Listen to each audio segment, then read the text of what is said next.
La idea es hacer como un acercamiento a este nuevo lenguaje, a Go.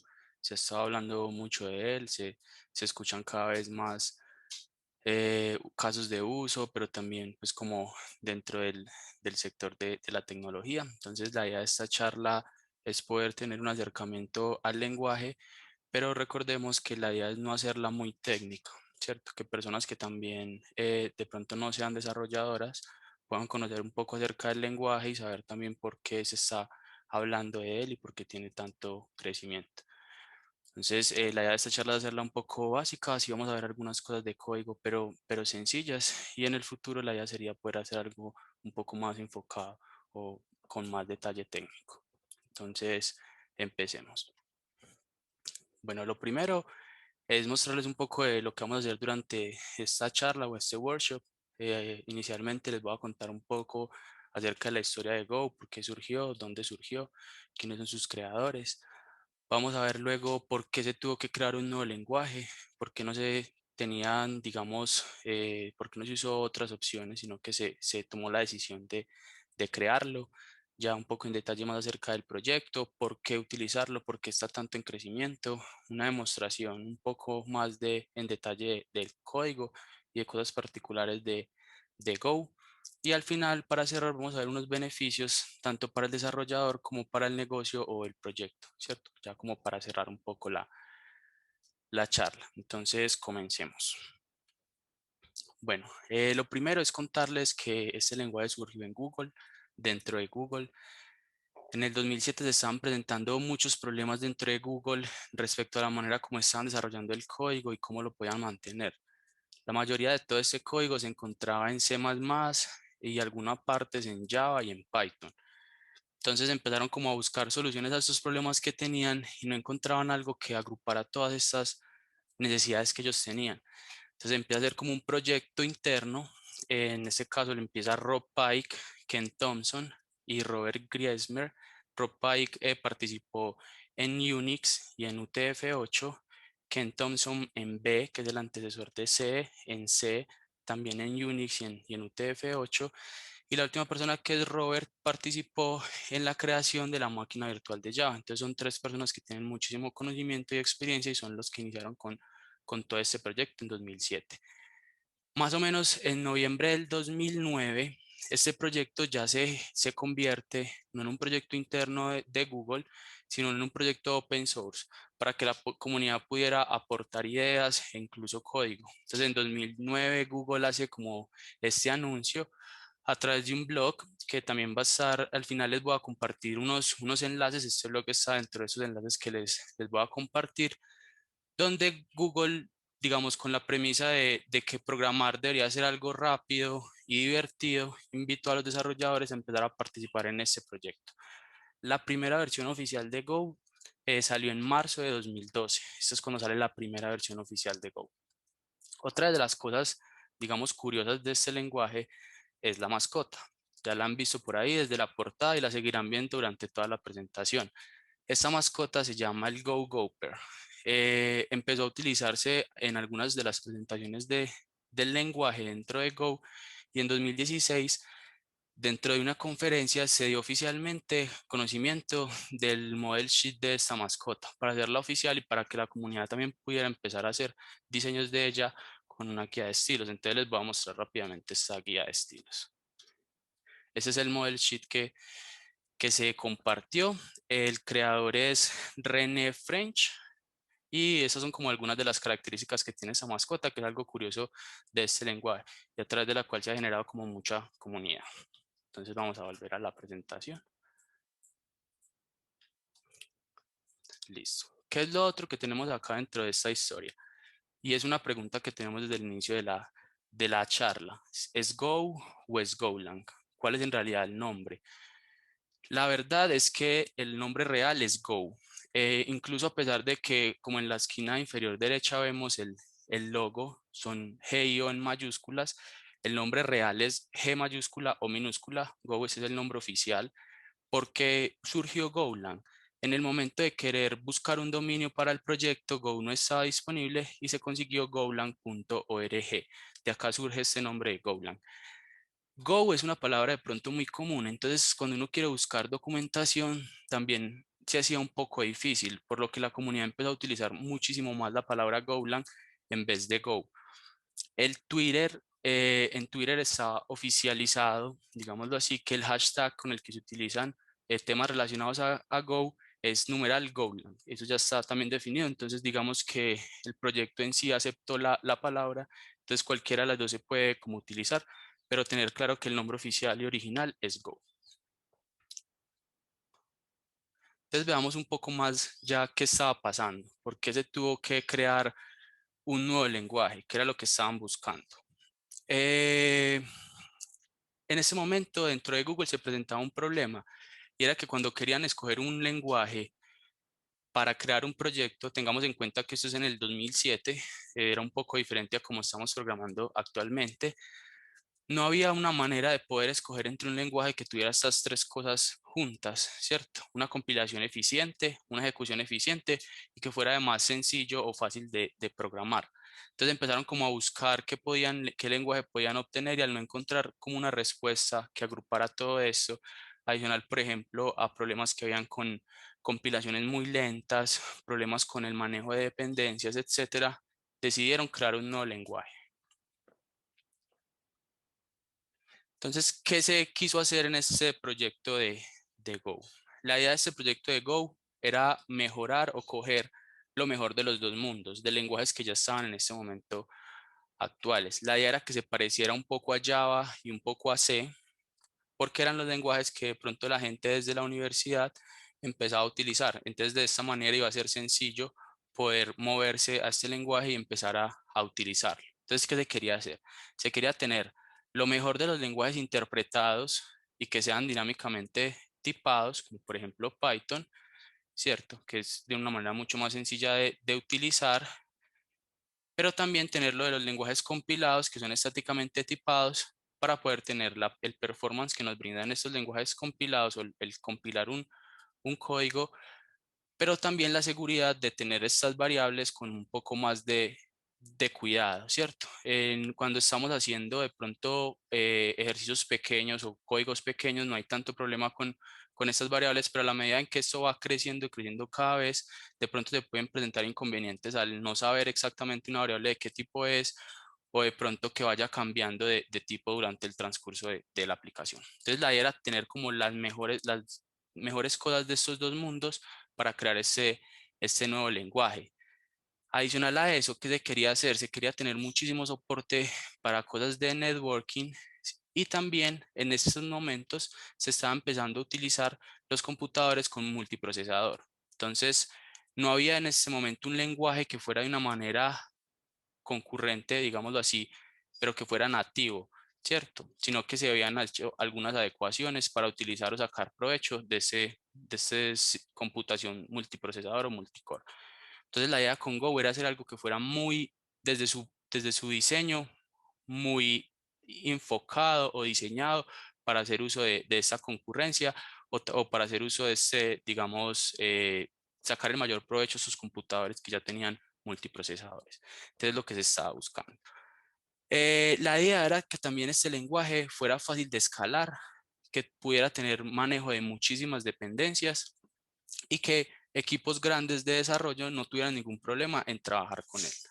Recordemos que otra de las ideas o de los objetivos es que fuera fácil de leer y fácil de entender, que era mucho de lo que estaban buscando dentro de Google. Vamos entonces a continuar. Eh, con esta premisa, digámoslo así, empezaron a desarrollar este lenguaje y como les dije anteriormente, aproximadamente en el 2012, inicios de 2012, se generó esta primera versión. Dentro de Twitter, en la página oficial de Go, que es @Golang, esta es digamos que la descripción de la página o la biografía que tienen en Twitter. Y la idea es, ellos prometen de alguna manera que Go va a hacernos enamorar nuevamente de la programación, ya que desde su diseño de alguna manera se buscaba facilitar ese desarrollo. Entonces vamos a ver en este momento una de las encuestas de Stack Overflow del año 2020. En esta encuesta vamos a ver cuáles son los lenguajes más amados, más temidos y los lenguajes que la gente no conoce o que no utiliza en el momento, pero que le gustaría empezar a utilizar. Algo para resaltar acá, que resaltan dentro de este estudio, es que Go en el 2019 era el 10º lenguaje más amado y este año, o el año, digamos, 2020, subió al puesto 5. Entonces vamos a ver un poco los lenguajes que están en esta encuesta. Vemos a Rust, TypeScript, Python, Kotlin y Go como quinto lenguaje. Y ahí vemos pues, los otros lenguajes. También les voy a compartir el enlace a esta encuesta para que la puedan ver más a fondo si les interesa. Dentro de los más temidos, Go aparece muy abajo, en este caso en particular. Ahí pueden ver otros lenguajes que se usan comúnmente. Y dentro de los lenguajes que quieren ser como aprendidos, tenemos a Go en la tercera posición. Entonces es el tercer lenguaje que en este momento las personas no conocen, pero les gustaría aprenderlo. Encabezando la lista, Python. Algo que también les quería mostrar acerca del lenguaje es esta parte del estudio del gráfico que nos muestra cuáles son los lenguajes o digamos mejor pagados dentro del mercado o en promedio. A nivel global, Go aparece como el tercer lenguaje y a nivel de Estados Unidos particularmente aparece como el segundo lenguaje mejor pagado para los desarrolladores. Entonces también es algo que puede incentivar mucho al aprender y al empezar a utilizarlo. Entonces ya vamos a volver a la presentación.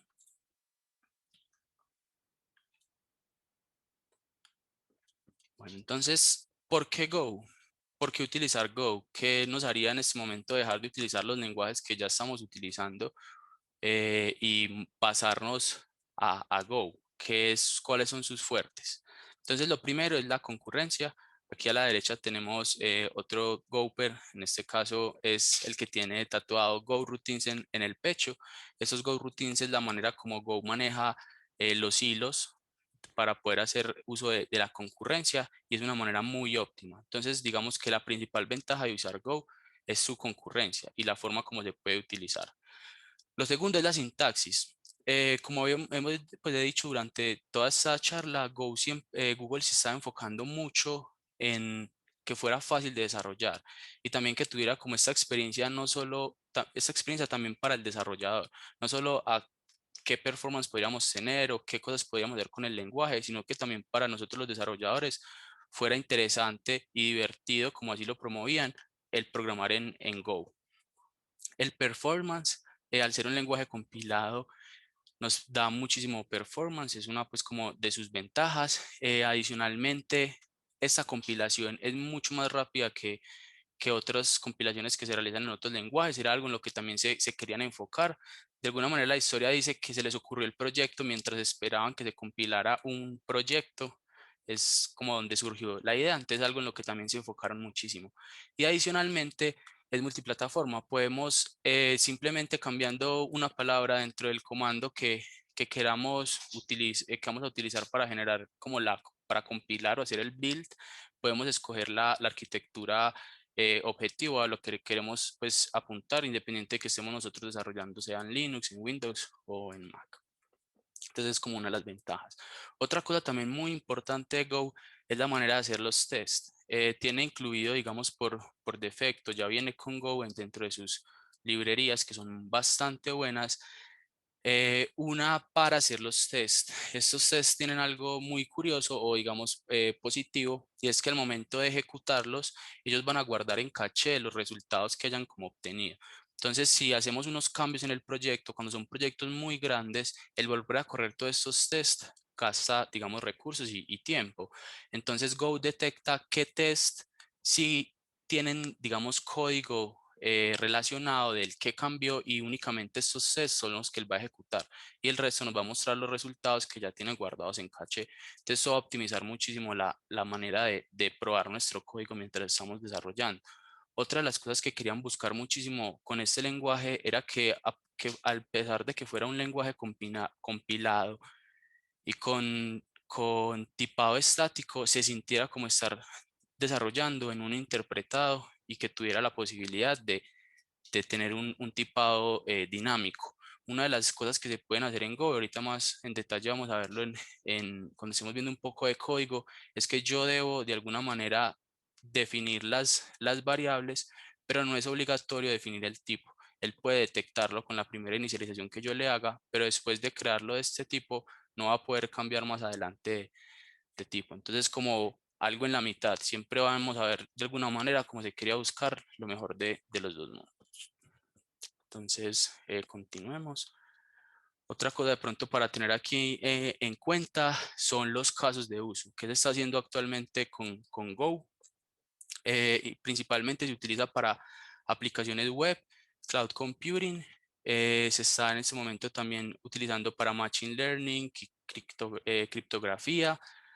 Se han empezado a hacer algunos proyectos de móvil, pero no son tan oficiales, digámoslo así. Están en proceso, pero se está empezando a buscar un poco más acerca de ellos. Y esas son como las principales utilidades que se tienen para Go en el momento. Eh, Vamos a continuar. Entonces, acá vamos a tocar ya un poco más acerca del código, ¿cierto? Vamos a ver un poco de sintaxis de Go, cómo se manejan variables y cosas sencillas. Como les decía al principio de la charla, la idea es no tocar cosas de pronto muy complicadas, sino lo más básico, pero también mostrar un poco de código, porque yo sé que muchos sí están interesados en verlo, digámoslo así. Entonces, lo que voy a utilizar para mostrarles acá en este momento es el tour de Go. Yo se los voy a compartir también al final en los enlaces que les voy a enviar en la charla. Entonces voy a aumentar acá un poquito el tamaño para que vean mejor el código. Y esa sería la estructura básica de un código en Go. Tenemos una palabra clave package. Si es en este caso es el main, pero si son paquetes, digamos, adicionales que tenemos, este package que siempre debe estar en cada uno de nuestro código va a definir como el nombre del paquete que queramos utilizar. Luego de esta manera podemos importar algunas de las librerías que tenemos disponibles dentro de Go y esa sería la función main. Vamos a ver entonces qué pasa si lo corremos. En este caso nos está enviando un error, nos dice que no puede encontrar referencia a una variable que no ha sido exportada. Entonces una de las cosas que hablamos ahora de la sintaxis de Go, la forma de yo definir dentro de un paquete si la variable es pública o privada, o sea, si va a ser exportada al exterior y puede ser utilizada, va a ser con mayúsculas o minúsculas. Entonces, si el nombre de mi variable empieza por mayúsculas, es una variable que puede ser exportada. Entonces, en este caso, si yo cambio pi por pi, pero con mayúscula, vamos a parar esa ejecución y a correr una nueva, acá ya no tendría ningún problema y podemos ver el resultado. Listo. Entonces, vamos a continuar. Eso es como lo más básico. Acá veamos funciones. Esta sería la manera de crear funciones dentro de Go. Tenemos acá en la línea 5 una función que se llama add. Nos está recibiendo una x que es un entero, una y que es un entero y vamos a decir que nos va a devolver también un entero. Acá está haciendo algo muy sencillo, solamente está retornando x más y para devolvernos la suma. Y esa sería la manera de hacer como las funciones. Vamos a correrlo para que veamos qué pasa.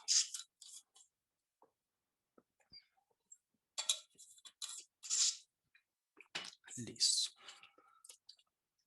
Acá tenemos una de las funciones, digamos, llamativas de Go o curiosas. Él nos permite retornar múltiples valores. Entonces, en este caso tenemos una función que lo que hace es invertir los valores. Yo le voy a enviar X y Y, en este caso hello y world, y él me lo devuelve invertido, entonces me devolvería world y hello. Esto acá que vemos X, Y y solo string es exactamente lo mismo que tener esto. Pero él puede asumir que si yo tengo dos variables seguidas y solamente un tipo, estas dos pertenecen a string. En el caso de que se tuviera otro que si fuera un entero, por ejemplo num, sí tendría que ponerlo de esta manera. Entonces para que veamos que esto es lo mismo que teníamos en la anterior. Y acá le estoy diciendo que me retorna dos strings. Entonces retorna y x. Vamos a correrlo. Y si nos retorna word hello. Entonces esa es como otra de las cosas que se pueden ver dentro de Go y es poder retornar múltiples resultados. Esta es la manera en que se inicializan, en que se declaran las variables. Entonces con la palabra clave var podemos hacer esta declaración. Vamos a declarar una variable que se llama C, otra Python y otra Java. Estas tres son de tipo booleano. Como veíamos anteriormente, no necesito poner para cada una. Y vamos a ver cómo nos imprime estos valores. Entonces acá tenemos también otra inicializada que es una i y vemos cómo imprime 0, falso, falso y falso. ¿Por qué nos imprime 0, falso, falso y falso? Es porque no las he inicializado. Entonces los valores, digamos 0 de estas variables, si es para entero va a ser 0, si es para una variable booleana va a ser falso. Entonces continuemos.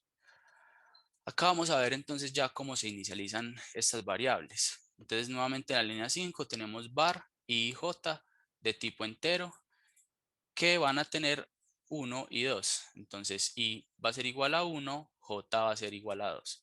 Acá vemos cómo ponemos entonces otra vez la palabra clave var y también definimos el entero. Pero como les decía ahora, él puede asumir o puede ver cuáles son estos tipos de datos una vez los inicializamos y no sería necesario poner el tipo de dato, como en este caso que vemos en la línea 8, donde tenemos var, C, Python y Java, pero decimos que van a ser true, false y no respectivamente. Entonces esta primera variable nos va a quedar de tipo booleano, igual que la segunda, y la tercera de tipo string. Como les decía ahora, esto automáticamente la define, pero posterior a que se defina no se va a poder cambiar el tipo de dato del cual es esta o cada una de estas variables. Entonces ese es el caso que les mostraba ahorita con algo adicional, que es esta declaración corta. Entonces, como vimos en los anteriores, se debe utilizar var, nombre de la variable, tipo del dato y el valor con el que la queremos inicializar. Todo esto lo podemos resumir solamente utilizando dos puntos igual. ¿Esto qué significaría? Lo mismo, significaría que estamos declarando una variable k que va a tener un valor de 3, entonces automáticamente sabe que es un entero y lo va a asignar como el tipo para esta variable k.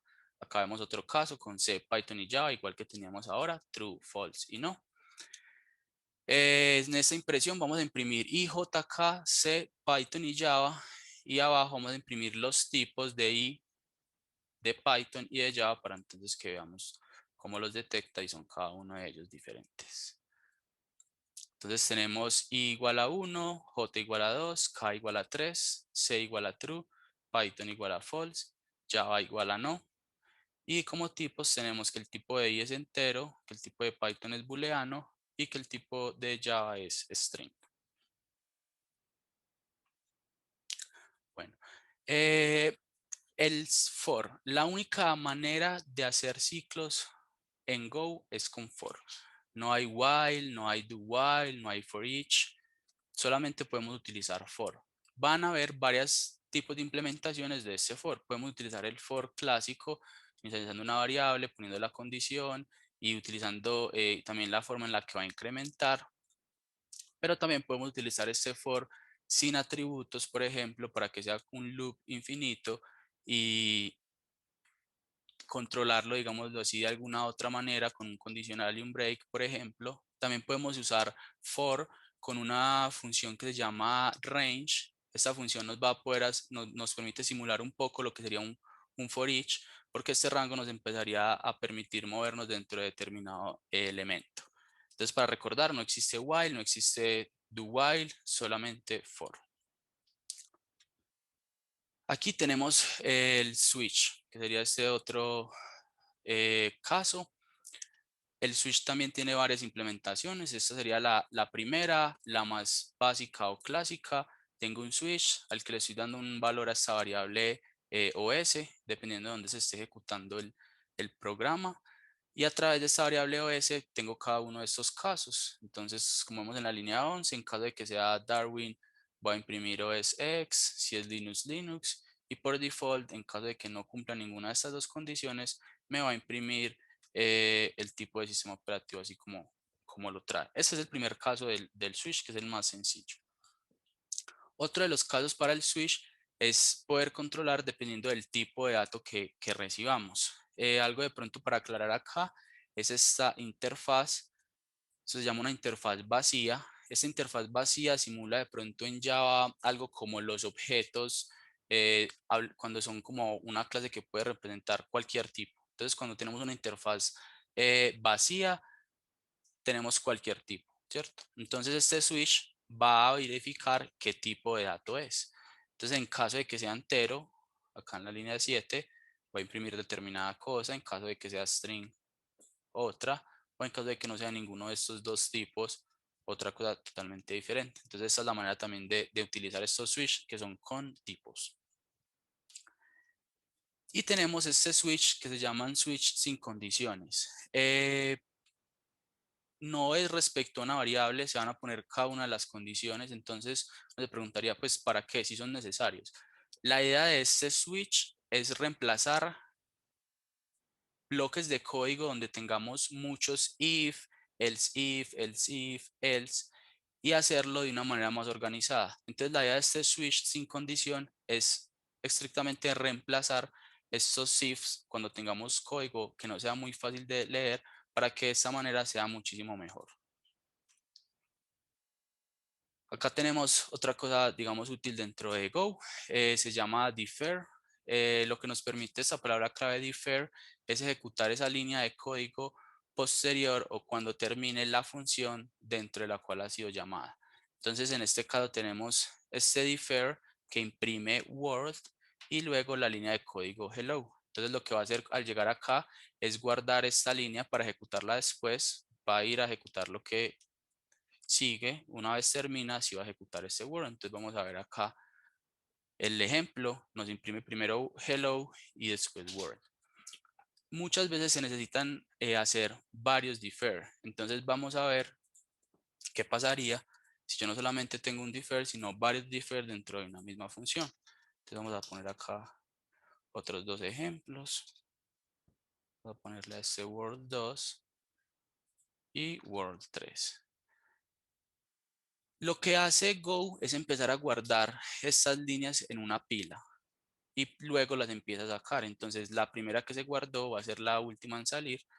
Vamos a ver qué pasa cuando lo ejecutamos. Tenemos primero hello, luego world 3, luego world 2 y luego world. Entonces, esta es como la manera en que se van acumulando los differ. Listo. ¿Para qué se utilizan mucho estos? Por ejemplo, para hacer logs. Entonces, al utilizar este differ, podemos acá llamar la función que guarda los logs. Entonces, independiente de si la función termina de ejecutarse o no, porque falla, o una vez termine, él va a ir a buscar qué es lo que quedó pendiente de estos differs, que en este caso sería el log, y va a guardar los logs. Entonces, eso es como una de las utilidades de este differ. Acá tenemos punteros. Los punteros son como en C. No voy a entrar pues mucho en detalle acerca de los punteros. Para de pronto las personas que están que no son desarrolladoras o programadoras, un puntero es una variable que no guarda en realidad el valor de esta variable, sino la dirección en memoria donde está almacenado este valor. Es como básicamente eso. Dentro de Go están disponibles, es algo muy común en C y se utilizan de la misma manera en la que se utilizan en C. Entonces no voy pues como a entrar mucho en detalle, pero sí quería pues aclarar que están disponibles y que se parecen, digamos, o serían iguales a los de C. Una estructura de pronto de datos básica son los arrays. La manera en la que defino un array, lo mismo, utilizo var, nombre del array, el tamaño de las posiciones que quiero almacenar y el tipo de dato. En este caso puedo agregar en la posición 0 hello, en la posición 1 world, lo voy a imprimir y también voy a imprimir el array junto. En esa segunda parte es otra manera o otra forma de inicializarlo utilizando esta declaración corta. Entonces tengo un nombre de un array que se llama primos y le voy a decir que es igual a un array de tipo entero de 6 posiciones, pero inmediatamente le voy a decir cuáles son las 6 posiciones que él va a tener. No de esta forma agregándolos como a 0 y a 1, sino que inmediatamente los defino. Vamos a ver entonces qué nos muestra. Entonces tenemos primero que nos imprimiera posición 0 y posición 1, hello y world. Luego que nos lo imprimiera como un array, acá tenemos hello world. Y luego que nos imprimiera como un array el que se llama primos. Entonces aquí los tenemos. Eso es lo que normalmente uno conoce como arrays, pero el almacenamiento de eso es fijo, yo no puedo irlos creciendo. Entonces lo que en realidad se utiliza dentro de Go o lo que más se utiliza son los slices. Ya les voy a mostrar qué son. Los slides, uno normalmente cuando los está utilizando no es tan consciente de lo que en el fondo son, ¿cierto? ¿Qué nos permite o cuál es la utilidad o por qué se utilizan los slides? Y es porque eso nos permite tener un almacenamiento dinámico. Si necesitamos crecer digamos, vector, podemos incrementarlo. Pero lo que en realidad es un slice es una referencia o una vista de un array. Entonces vamos a ver acá el ejemplo. Tenemos un array como el que teníamos en el anterior ejercicio de primos, 6 posiciones, tipo entero, y acá tenemos los datos, y vamos a crear un slice que se va a llamar S. ¿Cómo sabemos que es un slice? Entonces acá tenemos cuántas posiciones tiene, acá no tenemos cuántas posiciones son, porque como dije ahora son dinámicos, pero lo que él va a hacer acá es coger una vista de primos desde la posición 1 contando la posición 1 hasta la posición 4 sin contarlo. Entonces va a empezar desde acá, 3, 5, 7. Entonces vamos a ver cómo lo imprime. 3, 5, 7. Entonces lo que les decía ahora es importante saber en realidad cuál es como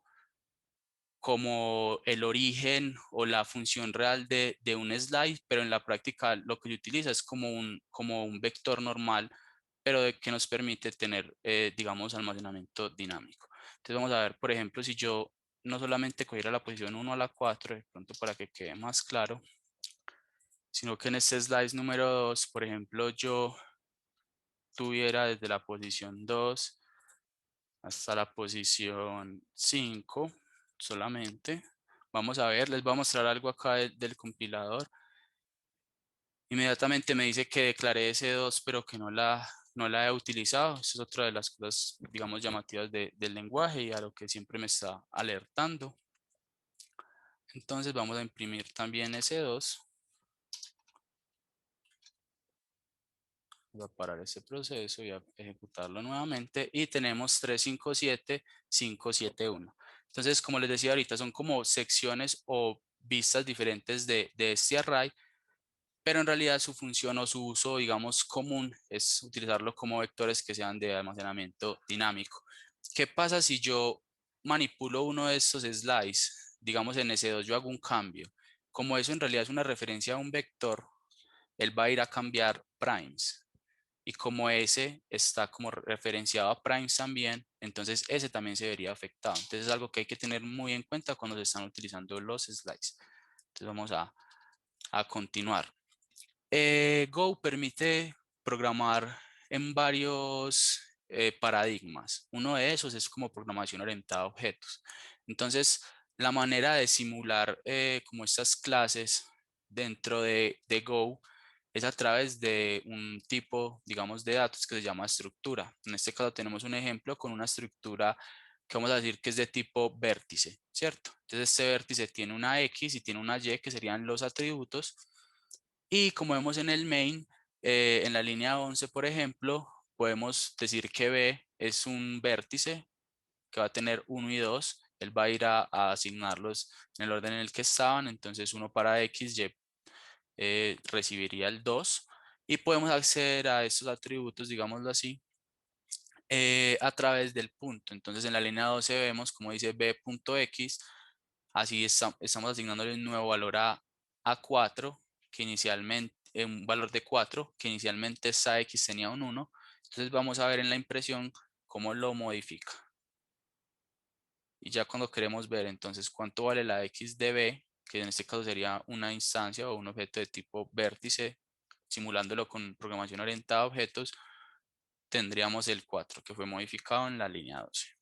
Esta es la manera como se simula o cómo se utiliza el paradigma de diseño orientado a objetos dentro de Go. Entonces, otra pregunta es, ¿existen métodos? Eh, Realmente no son métodos, en realidad son funciones, pero estas funciones tienen algo en particular y es que nos reciben o digamos tienen algo que se llama receiver, que en este caso es este parte que tenemos de acá que no teníamos en el resto de funciones que habíamos visto, y es para especificar esa función que desde donde, digamos, puede ser llamada. Y esto ya nos permite nuevamente simular o tener algo muy cercano a la programación orientada a objetos. Entonces veamos cómo esta función, que podríamos decir que es un método, pero que en realidad no lo es, se puede utilizar para vértices. Va a tener un vértice que se va a llamar B, y esto nos va a traer entonces la referencia a este dato. ¿Para qué hace esta función? Esta función nos devuelve la raíz cuadrada de la suma entre el valor de x al cuadrado del vértice más el valor de y al cuadrado del vértice. No entremos muy en detalle de lo que hace la función, ¿cierto? Pero como vemos acá en el main, nuevamente creamos una instancia de un vértice llamada b, que va a tener 3 y 4, y podemos llamar la función, que en este caso podríamos simular que sería un método, como b punto nombre de la función o el método. Entonces, de esta manera es como se utiliza el paradigma, digámoslo así, de programación orientada a objetos dentro de Go. Entonces, listo, sería pues como lo último que les quería mostrar. Vamos a volver a la presentación. Esos son los enlaces que yo ahorita les voy a compartir. Al final en el chat voy a agregarlos para que los puedan todos tener. Entonces ya para que vamos cerrando y entremos pues a la parte de pronto de preguntas, vamos a hacer como un cierre hablando de cuáles son las ventajas para el desarrollador y cuáles son las ventajas para el proyecto o para el negocio de utilizar Go. Para el desarrollador, como les decía ahorita, Go está muy enfocado en tener una experiencia, digamos, para el desarrollador muy alta, por lo que es fácil de aprender y de utilizar. La sintaxis es muy expresiva y es muy fácil de leer cuando el código no sea nuestro, incluso nuestro propio código. Tenemos un muy alto performance en las aplicaciones que desarrollemos en Go. Recordemos que es compilado y que esa compilación se hace muy rápido, pero también nos da como esta otra parte del otro mundo de los interpretados, y es que muy rápidamente podemos correr el código, sea para test o para hacer pruebas.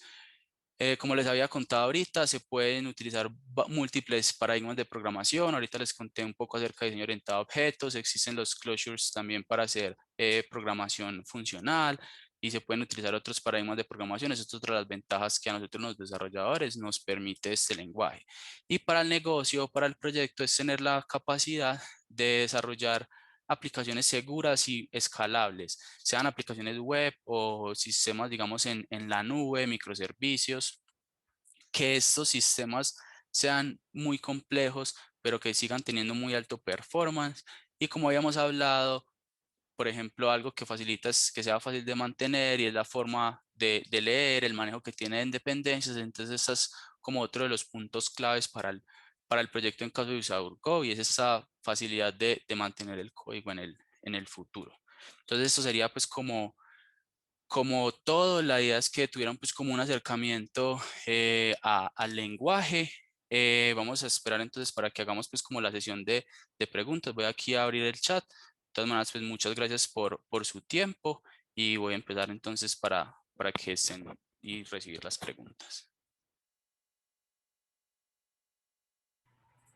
Bueno, por aquí Alejandro Figueroa nos pregunta qué recursos recomendarían para aprender este lenguaje. Perfecto. Entonces, ahorita en ese OneTab que les compartí, que es una lista de enlaces, hay algunos enlaces de interés. Está desde el model sheet que les compartí de la mascota, hasta la página oficial, el enlace al repositorio oficial de Go.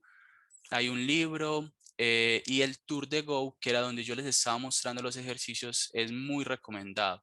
También está ahí el enlace dentro de lo que les voy a compartir. La idea es que puedan realizarlos. Voy a mostrarles acá rápidamente este tour, digámoslo así, lo estamos viendo de esta manera, pero en realidad este tour de Go tiene aquí la documentación. Entonces tiene varios ejemplos. Podemos navegar, acá está todo acerca de Go, paquetes, variables, funciones, en detalle muchas de las cosas que les mostré, muchas que no alcancé a mostrarles. El caso, por ejemplo, de la concurrencia, que es algo de lo más valioso de Go, también aquí pueden encontrar algunos ejercicios. Entonces este tour de Go súper recomendado. Y ya vieron más o menos cómo pueden navegar, cómo utilizar la herramienta, entonces sería como uno de los claves y adicional ahí van a ver otros dentro de los enlaces. Ok, otra pregunta que tenemos por acá es, ¿qué tipo de proyecto sería ideal para Go? Listo, como les estaba contando ahorita, los principales casos de uso para Go son aplicaciones web, en este caso, por ejemplo, para desarrollar APIs, también computación como en la nube, si tenemos microservicios son algo muy bueno, AWS y en este caso los Lambdas tienen hace ya algunos años compatibilidad con Go. Uno de los enlaces que les compartí es el SDK de AWS para Go, entonces son como los fuertes. Se está utilizando bastante también en este momento para hacer scripts y con un poco para DevOps. Ese sería como su fuerte. Igual donde necesitemos algo que necesite, que tenga un manejo, digamos, bastante alto de concurrencia, sería una de las principales opciones. Del mismo modo, Daniel nos pregunta, ¿para los arrays siempre hay que declarar el tamaño? Los arrays sí, porque en ese caso sería algo estático. Pero entonces, como les decía ahora, lo que se usa, digamos, en realidad son los slides, que no nos obligan a hacerlo. Yo les mostré cómo, para que entendieran en realidad qué es un slice, cómo era una vista de un array. Pero podemos crear slides, digámoslo, de inmediatamente sin tenernos que preocupar por el array que hay detrás. Entonces, en la implementación o ya en el uso de este slice, lo que tenemos es eso, un vector, digámoslo así, de datos que no tenemos que preocuparnos por su tamaño y que podemos ir creciendo si necesitamos. Ok, se podría decir entonces que tiene algo similar a un push o pop dentro de sus métodos. Sí, si va viendo que, digamos, necesito más espacio del que tiene. Este tiene dos características, una que se llama como tamaño y otro que es la capacidad. El tamaño es lo que estábamos, digamos, teniendo en esa sección, sea de dos o tres casillas, digamos, o posiciones que tomemos. Y la capacidad sería lo que tiene desde la primera posición hasta el final de ese array al que estemos haciendo referencia. Pero, digamos, en la implementación o en el uso para poder obtener eso y no tenernos que estar preocupando al utilizar los slides, podemos ir creciendo este array dinámicamente si se necesita. Ok. Otra pregunta que nos hacen es, ¿los structs funcionan como tipos por valor o por referencia? Por defecto son por referencia. Entonces ahí como estábamos viendo ese receiver, en ese caso él le estaba mandando esa B, pero yo dentro del método estaba utilizando esa B. Estoy directamente pues utilizando como la referencia a esos structs. En particular ese tema también, digamos, donde le mostré las estructuras, la siguiente página del GoTour habla de las estructuras como punteras. Ok. También nos preguntan si hay algún framework recomendado para utilizar con Go. Dependiendo pues como del caso puntual hay que entrar a revisar. Yo he utilizado, pero para APIs, uno que se llama Gin Tonic y otro que se llama Kai, pero exclusivamente como para desarrollar APIs. Ya aprendiendo de pronto en otras implementaciones, buscar pues si hay uno disponible, pero no podría como en detalle. Igual voy a consultar qué frameworks hay de pronto para cada uno de los casos de uso y se los voy a compartir luego. Ok. Y la otra pregunta que tenemos acá por el chat es, ¿qué IDE se pueden usar con Go? Listo. Hay soporte para varios IDEs, pero digamos que el que más de pronto se está recomendando en este momento es Visual Studio.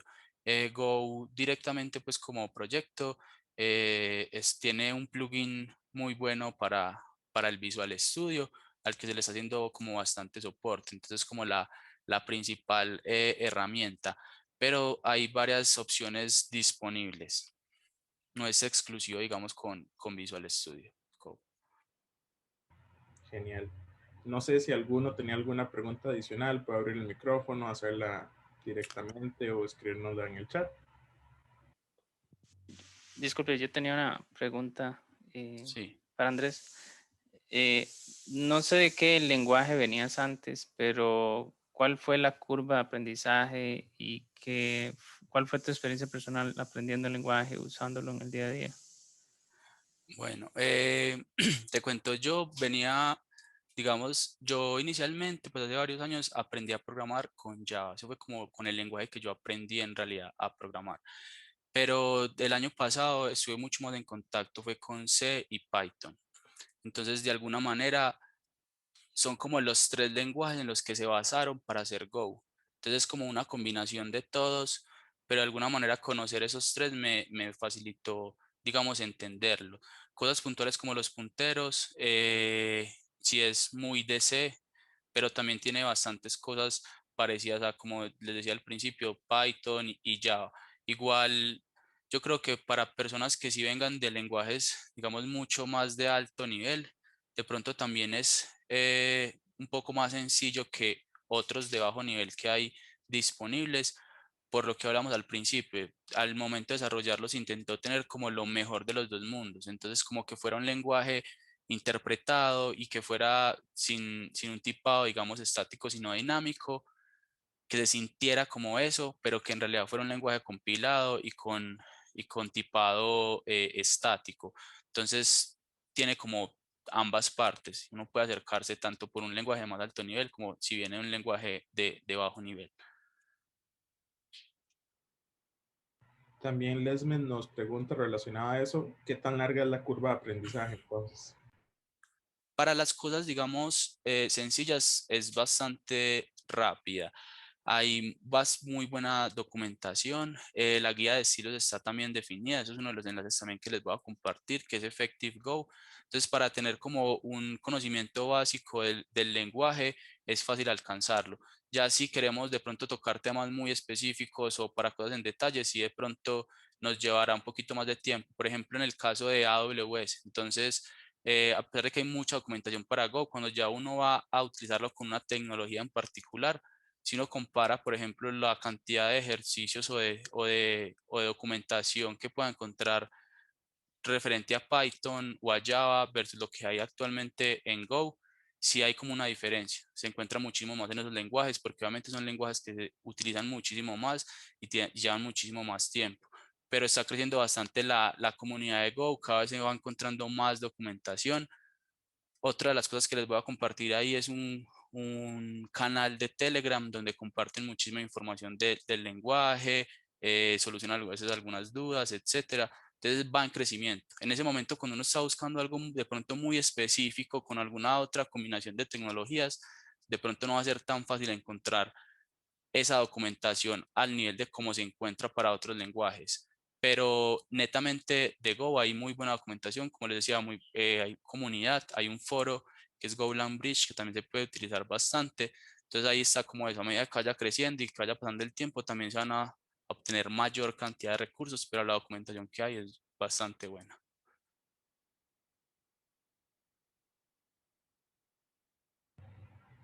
Otra pregunta que nos pone Juan Barbosa es si tuviera que mencionar alguna desventaja de Go o algo que ves que se pueda mejorar, ¿qué sería? Bueno, digamos, este tema que les contaba ahora de pronto buscar documentación cuando son combinaciones de varias tecnologías muy específicas, de pronto todavía no hay tanta información. Ya creería que es una de las desventajas, pero va creciendo mucho. Entonces, en algún momento se puede como solucionar. Otra cosa de las que he leído que de pronto se le critica a Go es la falta de genéricos, pero hay una sustentación dentro de Go del por qué ellos no los quisieron implementar. Decían que eso se estaba haciendo como mal utilizado, igual que la herencia en particular. Entonces hay algunas cosas que de pronto personas que han venido de otros lenguajes quisieran tener, como en este caso los genéricos y la herencia, que son como dos temas que se habla bastante, pero que fueron así de pronto definidos desde el inicio, que podrían verse como una desventaja de pronto para personas que ya tengan, digamos, mucho como cercanía a estos dos tipos de cosas. Perfecto. No sé si alguien más quiere preguntar algo, comentar algo más, si no estaríamos por el día de hoy.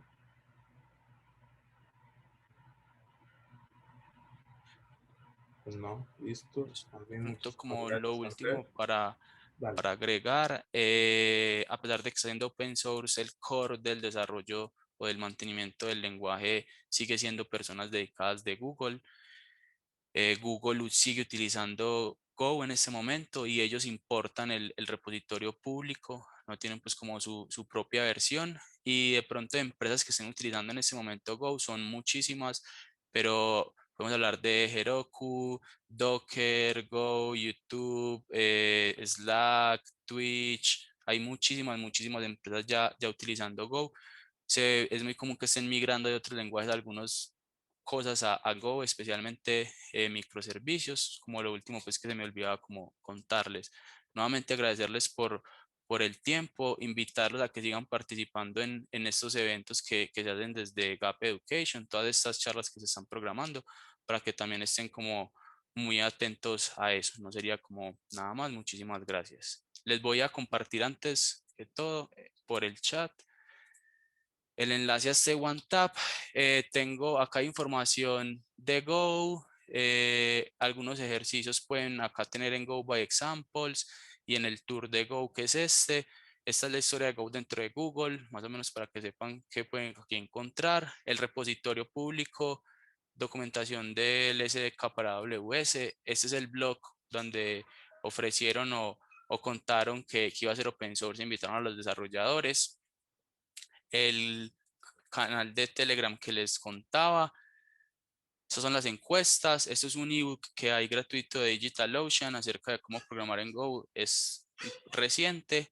Y por último, esto es una conferencia que se realizó en 2020. Hay charlas. Esta conferencia fue el año pasado, pero ahí dentro de esta página pueden empezar a ver las grabaciones. También están en YouTube y hablan de temas muy bacanos porque ya desde Go de pronto tienen casos muy reales de cómo mantenerlos, de qué problemas han tenido. Entonces hay charlas muy interesantes dentro de esta conferencia. Así igual cualquier cosa me pueden buscar por mi correo es acallejas@growacceleration.partners, cualquier cosa que necesiten. La idea sería en el futuro de pronto empezar a programar alguna otra charla un poco más técnica, porque hay algunos proyectos en los que también ya se está empezando a tocar. Y eso sería todo. Muchísimas gracias.